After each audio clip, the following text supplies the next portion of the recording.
નમસ્તે એવરીવન, સ્વાગત છે તમારું અમારી ચેનલ રંગીલું ફ્રાન્સમાં. ફરી વખત આજે છીએ અમે નવા વિડીયો સાથે.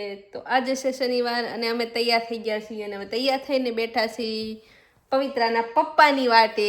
યે, કારણ કે એ આવતા જ નથી નીચે. અમે તો 2 કલાકથી બેઠા. કા પવિત્રા? જો પવિત્રા હવે બોલવા માંડી છે. કા પવિત્રા? તો આજે છે શનિવારનો દિવસ અને અમે જાગી ગયા છીએ વહેલા અને અમારે હજી બ્રેકફાસ્ટ પણ બાકી છે. કે અમે વાટે છે પવિત્રાના પપ્પાની, આવે પછી અમે કરી.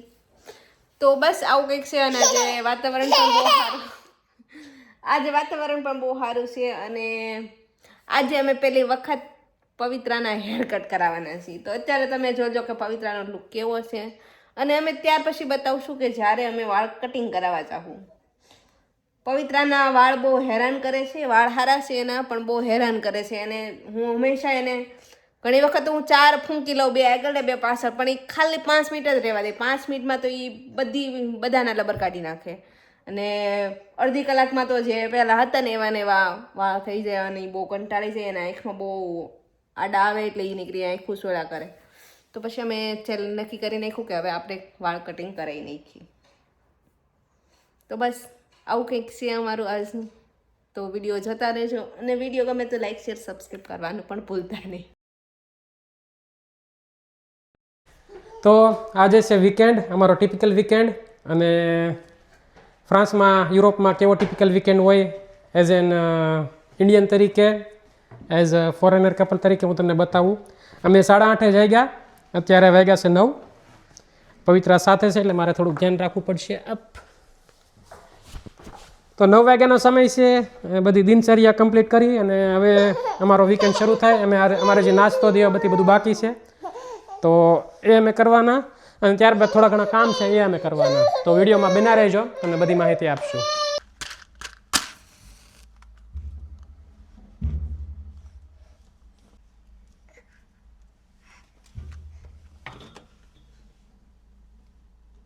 તો મારો શા બની ગયો છે. વીકેન્ડ હોય ને ત્યારે સૌથી મને સારી વાત એ લાગે કે અમારે મુસ્તી ન ખાવી પડે. નકર જ્યારે વીકડે હોય ને, જો ઉપર જવાનું હોય ને તો ફટાફટ મુસ્લી ખાઈને જવું પડે. પણ જ્યારે વીકેન્ડ હોય ને ત્યારે અમારો બ્રેકફાસ્ટ કંઈક અલગ હોય. અલગ મતલબ કે ક્યારેક સાન ભાખરી હોય, ક્યારેક ક્વાસો ને સા હોય, ક્યારેક કંઈક અલગ હોય, એવું હોય. ને વીકેન્ડ હોય ત્યારે એવું હોય. એટલે મને બહુ એક્સાઇટમેન્ટ થાય. તો આવું કંઈક છે. ને અમે બનાવ્યો છે સેવડો. ડબ્બા નથી એટલે આવો બોક્સ રાખવો પડે. અને બોક્સમાં આવી ઠેરી રાખવી પડે. કારણ કે અમે ડબ્બાને બહુ મિસ કરીએ છીએ. આપણે સ્ટીલના ડબ્બા હોય તો કેટલું ઇઝી પડે, પણ અહીંયા નથી. હવે અમે ઇન્ડિયાની ટ્રીપની વાટે છીએ કે જ્યારે ઇન્ડિયન ટ્રીપ મારશું ત્યારે લઈને આવશું. પણ ત્યાં સુધી તો આમ જ હકારવું પડશે. આ છે આપણે આશીર્વાદ આટાની થેલી કે જેમાં અમે ભર્યો છે. તો મારે છેલ્લા 2 વીકથી વેકેશન હતું. તો નવરાય હોય એટલે આપણે નવરાય હોય એટલે આપણે સેવડો તો બનાવવાનો જ હોય. તો અમે બનાવી નાખ્યો છે. હજી કાલે જ બનાવ્યો છે. વેકેશનના એકદમ લાસ્ટ દિવસોમાં મેં બનાવ્યો છે. કારણ કે જ્યારે પવિત્રા રહે ત્યારે મને ટાઈમ મળે તો હું કંઈક બનાવી શકું. ને આ વખતે અમારા વેકેશનમાં નવું શું હતું કે અમે વેકેશન લીધું અને અહીંયા ને અહીંયા રહ્યા. નહીંતર અમારે દર વખતે કેવું થાય કે અમે વેકેશન લઈ, અમે આજે વેકેશન લીધું હોય તો કાલે અમારે ઇન્ડિયાની ફ્લાઇટ હોય. અમે એવી જ રીતે વેકેશન લેતા. પણ હવે બેબી થાય તો બધું બદલી જાય. તો ક્રેશમાં વેકેશન હતું એટલે અમારે લેવું પડ્યું. એટલે પહેલી વખત મેં 15 દિવસ ફ્રાન્સમાં વેકેશન કાઢ્યું. અને જ્યારે અમે વેકેશન લીધું હતું ને ત્યારે અમે પ્લાન બનાવ્યો હતો ઇટાલી જવાનો. ફ્લાઇટે બુક થઈ ગઈ હતી અને બસ હોટલનું બુકિંગ થવાનું જ હતું. અમે પહેલાં બેરેગામો ને બધા સ્થળ લીધા હતા કે વેકેશનમાં જાઉં ને એન્જોય કરશું. પણ અમારી ફ્લાઇટ કેન્સલ થઈ ગઈ. અમારો ઈમેલ આવ્યો કે તમારી ફ્લાઇટ કેન્સલ થાય છે. અને અમારે રીશિડ્યુલમાં કોઈ ફ્લાઇટ હતી નહીં કે અમને ફાવે એવી. તો એના લીધે અમારો ઇટાલીનો પ્લાન કેન્સલ રહ્યો. ને 15 દિવસ અમે ફ્રાન્સમાં જ કાઢ્યા, ઘેરે કાઢ્યા પવિત્રાની હારે. સારું લ્યું, પણ ઘેરે થાકી જાય. હવે હું પણ પૂરું થઈ ગયું. હવે તો ખાલી વાત જ છે. તો બસ આવું કંઈક છે અમારું. તો તૈયાર છે સેવડો, બાલાજીના ખાખરા કે જે અમે હમણાં મંગાવ્યા હતા, અને ચા અને દૂધ. ખબર નહીં અમારા બધા પ્રેક્ષકો પૂરા ગુજરાતમાંથી અથવા તો અમેરિકાના અને ફ્રાન્સમાં બધા જગ્યાએથી જોવાય, પણ સૌરાષ્ટ્રના હશો તો તમને ખબર હશે કે જનરલી સવારે લોકો સાદું પીવાનું વધારે પસંદ કરે. સિટીની મને નથી ખબર કે કઈ રીતે હોય અમદાવાદમાં, સુરતમાં, પણ કાઠિયાવાડમાં અમે જ્યારે નાના હતા ગામડાનું મને યાદ છે કે સા દૂધને રોટલી બહુ ખાતા. તો ક્યારેક ક્યારેક અહીંયા પણ એવો સમય આવી જાય. તો આજનો બ્રેકફાસ્ટ છે અમારા ગાર્ડનમાં. સવારમાં હોય ને એટલે વાંધો ન આવે, બાકી બપોરનો સમય જેમ જેમ થાય ને એમ તડકો વધતો જાય તો શટરે પેલું બંધ રાખવું પડે અમારે. તો સવારમાં થોડોક સારું હોય તો અમે જમી લઈ, ક્યારેક ક્યારેક સાંજે પણ જમી લઈ, ક્યારેક મોડો ટાઈમ હોય 9 વાગ્યાનો તો એકદમ વયો ગયો હોય તડકો તો ક્યારેક સાંજે પણ અમે ગાર્ડનમાં જમી લઈએ તો મજા આવે. ગાર્ડન છે કંઈક તો ઉપયોગ કરવો ને, આમાં ઉપયોગ કર્યો. તો અહીંયા આવી ગયા છે. પવિત્રા નથી શાંતિ લેવા દેતી. બાકી જો મસ્ત આકાશ છે ત્યારે અમારા ગાર્ડનનું ખડ બધું સુકાઈ ગયું છે કારણ કે એટલો તડકો છે. પવિત્રાની ગાડી પડી છે ને એ પવિત્રા છે કે અમને શાંતિ નથી લેવા દેતી. તો આ છે અમારી ટમેટી મોટી થઈ ગઈ અને 2 ટમેટા પણ આવ્યા. મસ્ત ટમેટા આવ્યા છે. અમારે અહીંયા પૂરો ગાર્ડનિંગ કરવાની ઈચ્છા છે પણ હવે ખબર નહીં ક્યારે કરીએ, કારણ કે એમાં બહુ ટાઈમ લાગે અને અમારે બહારથી ધૂળ લાવવી પડે, ઘણી બધી પાછી લાવવી પડે, એવું નહીં કે 10 કિલો 20 કિલો. અને અહીંયા શું છે મને નથી ખબર, મારા હસબન્ડે વાવેલું છે અને આમાં પણ કંઈક વાવેલું છે એ નથી ખબર. આ ખબર છે કે આ મરચી છે અને હજી કંઈ મરચાં નથી આવ્યા. ને આ અમારો ગુલાબનો છોડ છે કે ઘણા બધા ગુલાબ આવ્યા હતા, એ ખરી ગયા, સુકાઈ ગયું હતું અને ફરીથી પાછું નવું કોળ્યું છે. તો આવું અમારું ગાર્ડનિંગ છે, એક અહીંયા એ ટાઈપનું. તો અત્યારે થઈ ગયો છે બપોરનો સમય. પવિત્રા જાગીને ઉઠી પણ ગઈ, એક ઊંઘ કરી લીધી છે એણે. બસ હવે મારે ફટાફટ જમવાનું છે અને અપોઇન્ટમેન્ટ છે 2:30 વાગે તો ત્યાં પહોંચવાનું છે. તો અત્યારે પવિત્રા ખાઈ છે પાસ્તા, ફટાફટ ખાઈ લઈ. અને અમે બનાવી છે શાક રોટલી. તો બસ જલ્દી જ ખાઈ, હજી થોડુંક તૈયાર થવાનું બાકી છે, વાસણ ઉટકવાના બાકી છે, પછી જઈ અપોઇન્ટમેન્ટમાં. અમે હમણાં નવું ડિશવોશર લીધું પણ અમે ડિશવોશરમાં વાસણ નથી ઉટકતા કારણ કે અમારા વાસણ બહુ ઓછા હોય. એટલે ડિશવોશર એમ થાય બગાડવું નથી ને આમ વેકેશન છે તો મને એમ થાય કે હાથે જ કરી નાખવું. અરે તો ડિશવોશર બહુ રેરલી અમે ઉપયોગ કરીએ છીએ. હવે જોબ સ્ટાર્ટ થાય પછી રોજ ઉપયોગ થાય પણ અત્યારે નથી થતો. તો ટાઈમ થઈ ગયો છે અપોઇન્ટમેન્ટનો અને અહીંયા હાલે છે માઇકની તૈયારી. 2 માઇક હોય ને એટલે અમારે પહેલાં વિચારવું પડે કોણ બોલશે ને એ પ્રમાણે માઇકનું સેટિંગ કરવું પડે. મારું માઇક બંધ હતું એટલે મેં શરૂ કર્યું. તો બસ અપોઇન્ટમેન્ટનો ટાઈમ થઈ ગયો છે અને જઈએ અને જોઈએ હવે કે કેવા હેર કટ કરે છે. અમે બહુ એક્સાઇટેડ છીએ. અમે એક્સાઇટેડ છીએ પણ તડકો બહુ છે, એ ગરમી કેવર આવે. બાકી તો હેર કટ તો થઈ જવાના ઓફકોર્સ, પણ મહત્વનું એ છે કે અમને હજી ખબર નહીં કે અમે ત્યાં જઈને કેવું કે કયા પ્રકારના હેર કટ કરાવવા છોકરીના. અમારા માટે પહેલી વાર છે. મૂળ મુદ્દો એ છે કે આગળના વાળ કટ થઈ જવા પડે એટલે આંખોમાં ન આવે. બસ જોઈએ હવે. એને ખબર જ હોય, એ કરતા જ હોય. આપણે પહેલી વાર છે પણ એ બધા નાના બેબીના હેર કટ કરતા હોય એટલે એને ખબર જ હોય કે કેવા કટ કરાવવાના. એમ છતાં પણ અમે ફોટો દેખાડશું તો જોઈએ હવે. બાકી તો અમે બસની માટે ઊભા છીએ. પવિત્રાબેન તૈયાર છે, ચશ્મા બસમાં ટોપી બોપી પહેરીને. 10ની બસ છે, 9 થઈ ગઈ. જોઈએ કે ફ્રાન્સની બસ કેટલી ટાઈમે આવે અમે તમને બતાવીશું. જનરલી ટાઈમે હોય પણ કહેવાય નહીં. તડકો છે ને ઘણી વખત બસમાં એસી હોય એટલે અમે લકી જો બસમાં એસી હોય તો, કારણ કે બસમાંથી દર 2 બસમાં એક બસમાં એસી હોય. અને અમારા બેટા કેવું કરે બપોરની જે બસ હોય ને એમાં એસી ન આપે, સવારની બસ હોય ને એમાં એસી આપે. એનો મતલબ શું થયો?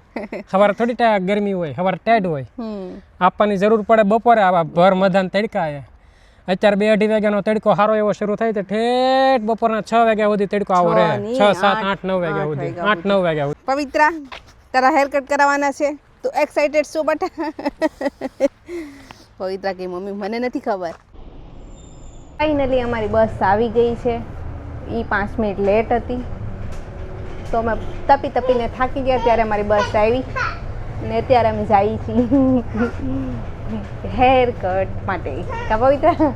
મને બહુ ખુશી થઈ જતી કે કેવા વાળ થાય, વાળ કપાય પછી પવિત્રા કેવી લાગશે. અને એની અંદર બધી દુકાનો ને બધું છે, એટલે તમને આ પાર્કિંગ દેખાય. તમે પાર્કિંગમાંથી પસાર થાય. ને અહીંયા શું હોય છે ને, અહીંયા કંઈ એવું નહીં કે એક જગ્યાએ મતલબ ફિમેલના કાપે ને એક જગ્યાએ મેલના. અહીં બધાનું હોય, ફિમેલ મેલ. પણ મોંઘું પડે. મોંઘું પડે. ખાલી પવિત્રના વાળના 15 યુરો, તમે જેન્ટ્સના કપાવો તો 24-25 યુરો, અને લેડીઝના ખબર નહીં 28 યુરો આજુબાજુ હશે. એના તો બહુ વધારે હોય. મેં તો કટિંગ કરાવ્યા હતા ને ત્યારે કેટલા કંઈક 40 યુરો દીધા હતા, તો બહુ મોંઘા હતા. નાની યે નાના બેબી નીચે રહ્યા છે. યે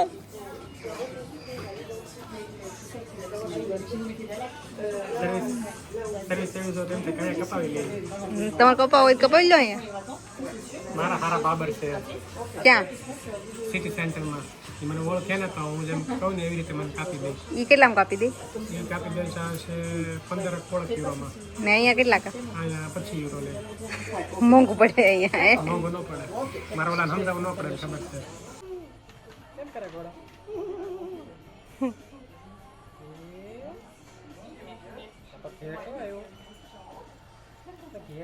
કેમ કરે? નાવડી કરતા બેટા? એ જો ગાય માતા આવ્યો. પવિત્રા ગાય. જો ગાય. એ તો ભૂંડું આવ્યું. ક્યાં ગા? Je peux pas faire une meilleure imitation, c'est parfait.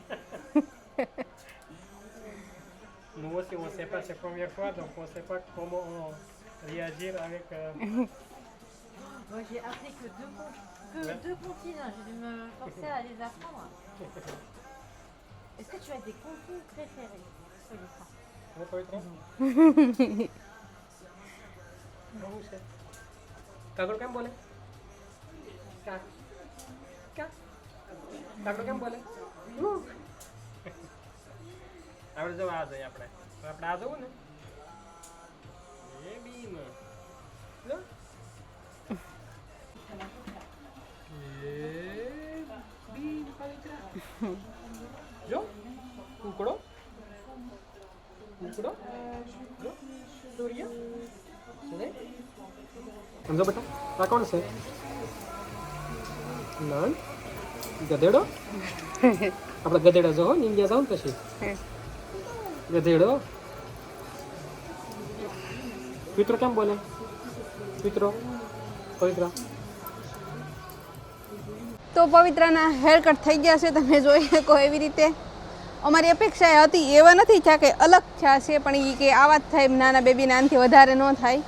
તો પણ તો એમ સારા લાગે છે, ઠીક. અને અમારી પાસે આના 15 યુરો થોડાક મોંઘા છે, પણ સૌથી ઓછામાં ઓછા અમને અહીંયા જ જોવા મળ્યા હતા. બાકી બધે 20 હતા, 21 હતા, બધી જગ્યાએ અલગ અલગ હતા. તો છેલ્લે પછી અમે 15 વાળું હતું નહીં આવ્યા, કારણ કે અમે બેબીના કટમાં હોય કંઈ નહીં, ખાલી એમને ઘેરે કટિંગ કરી નાખી તો પણ હાલે. પણ 2 વખત મેં કર્યા ને તો એના પપ્પા બહુ ખીજાતા હતા કે કોઈ પ્રોફેશનલ પાસે કરાવાય. તો આ વખતે પ્રોફેશનલ પાસે કરાવી નાખ્યા. ને બસ અત્યારે અમે થોડીક શોપિંગ કરવા આવ્યા છીએ. જે ક્વાફર હતું ને, જે દુકાન હતી ને એની સામે છે સુપર માર્કેટ છે. તો અમે આવ્યા છીએ ત્યારે ખરીદી કરવા, અને પવિત્રાને મેં આમાં બેહાડી દીધી છે, તો એ શાંતિથી બેસીને જોયા કરે. ત્યાં અમારે થોડું ઘણું લેવાનું છે, એ લેવાઈ જાય બધું. તો બસ અત્યારે હવે નીકળ્યા છીએ અમે ઇવનિંગ વોકમાં. હજી અમારું ડિનર બાકી છે, કારણ કે અમે ઓર્ડર કર્યો છે ને, ઓર્ડરને આવતા વાર છે. તો અમે એમ થયું કે હાલો હવે વિડીયોને એન્ડિંગ જ કરી લઈ, અને એક થોડું ઘણું કામ છે અહીંયા પાર્કિંગનું એ કરી લઈ. તો બસ આવું જ કંઈક છે. મોર્નિંગ વોક સાથે શરૂ થાય. તમને દેખાય જ છે પવિત્રા જાય છે, એ નવું હાલતા શીખી છે ને, તો એને નીકળું હાલવું જ હોય. એને તમે બહાર લઈને આવો ને તો પછી એને ઘરની અંદર આવવું ન હોય. નવું હાલતા શીખીને તો બહુ એક્સાઇટેડ હોય હંમેશા હાલવા માટે. આવું જ કંઈક છે અમારું. ફરી મળીશું નવા વિડીયો સાથે. ત્યાં સુધી બાય, અને અમારી ચેનલને લાઇક, શેર, સબસ્ક્રાઈબ કરવાનું ભૂલતા નહીં.